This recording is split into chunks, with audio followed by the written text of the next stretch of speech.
There was a student in my junior year of high school. According to the administration, he never existed.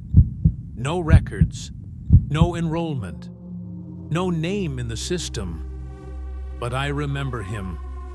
And so does everyone who found their name on the list. He transferred in early September, the first week of school, when everyone was still settling into routines and complaining about summer being over. No one knew where he came from. No one ever saw him with a parent. No drop-off, no pickup. He just appeared one Monday morning, standing alone in the hallway before first period. I remember it clearly because I was running late. My locker was jammed, and I was fighting with the combination when I looked up and saw him. Black jeans, worn at the knees. Black hoodie. Hood pulled up despite being indoors. Heavy boots that didn't match the warm September weather. And that backpack. Old, faded military green canvas. The straps were fraying. White threads hanging loose. But what covered the fabric made me stop. Symbols, not band logos, not doodles. Circles within circles. Spirals that seemed to move if you stared too long. Geometric patterns that hurt to look at.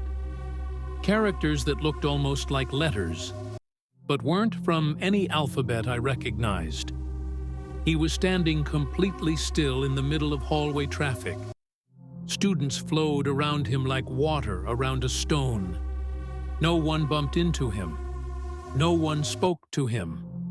It was like they couldn't quite see him. But I saw him. And for just a second, he turned his head and looked right at me. His eyes weren't brown. They weren't black. They were just dark. Like looking into a tunnel with no end. Then someone called my name. When I looked back, he was gone. At first, we thought he was just another quiet kid. Every school has one. The one who sits in the back. Doesn't talk. Doesn't smile. He showed up in my third period English class.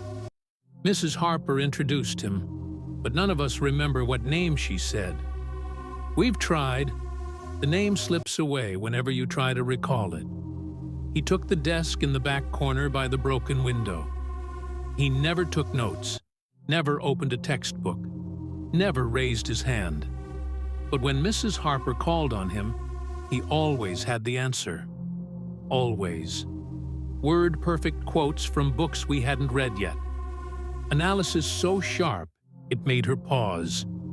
He never looked at the book, never broke eye contact, and his voice was wrong, flat, emotionless. See, like he was reading from a script written in a dead language. Then things started happening. Connor Matthews was first. Connor slammed into him in the hallway and called him a freak, laughed, kicked his books down the corridor. That afternoon, Connor collapsed in physics. He vomited black liquid. Doctors ran every test. Nothing was wrong. When Connor came back to school, he never looked at the student again. Jessica Martin humiliated him in the cafeteria, poured ice-cold water over his head in front of everyone. The cafeteria went silent. He didn't move, didn't blink. He just smiled. That same small smile. Jessica fainted in gym that afternoon, woke up screaming about cold hands touching her in the dark. Marcus called his biology work evil. 2 minutes later, Marcus fell down the main staircase. A security footage showed no one behind him, but Alicia swore she saw hands push him. Cold hands. Then Mr. Peterson accused him of plagiarism. Said someone like him couldn't possibly write something so sophisticated. That night, Mr. Peterson's house burned down. Electrical failure, they said. Started in his study. 15 years of work gone. That's when Tyler started documenting everything. The dates, the incidents, the pattern.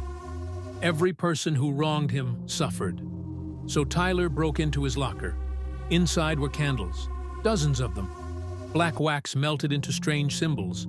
Jars lined the shelves, each labeled with a name: Connor, Jessica, Marcus, Mr. Peterson, Tyler, mine.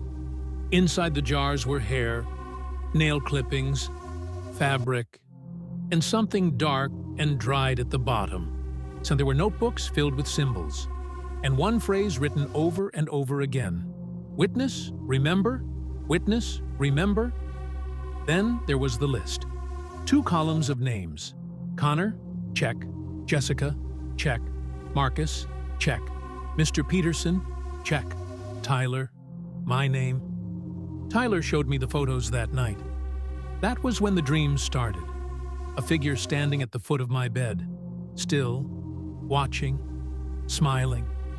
I woke up with 3 thin scratches running down my arm. Tyler had the same marks. After that, everything unraveled. Police came. Lockers were searched. And by Monday, his desk was gone. Not empty. Gone. His locker was gone too. Fresh paint covered the wall where it had been. The office said no student had transferred in September. No one by that description existed. The photos disappeared from Tyler's phone. The teachers didn't remember him. Students started doubting themselves. Within weeks, it was like he had never been there. Except, I still remembered. 5 years later, I went back to the school. The hallway had been renovated. New lockers, new paint. But I still knew exactly where his locker had been. The wall felt warmer than the rest. A freshman walked past me. He asked if I ever felt like someone was watching in that hallway. He said his friend found a jar in his locker with his name on it, and inside was his hair. The office said lockers can't be accessed without the combination, but someone had gotten in. I told him to be careful of people who aren't supposed to exist. Now, sometimes at night, when my apartment is completely silent, I hear it. A whisper, soft, close, saying my full name. The one I never told anyone at school. I moved twice, changed cities once. It doesn't matter. He knows where I am, because I witnessed, because I remember. And that's all he ever wanted, to be remembered. Yesterday I got a package, no return address. Inside was a black candle, unburned, and a small jar with my name on it. Empty. For now. Stay after dark. Remember what you've witnessed, because it's remembering you.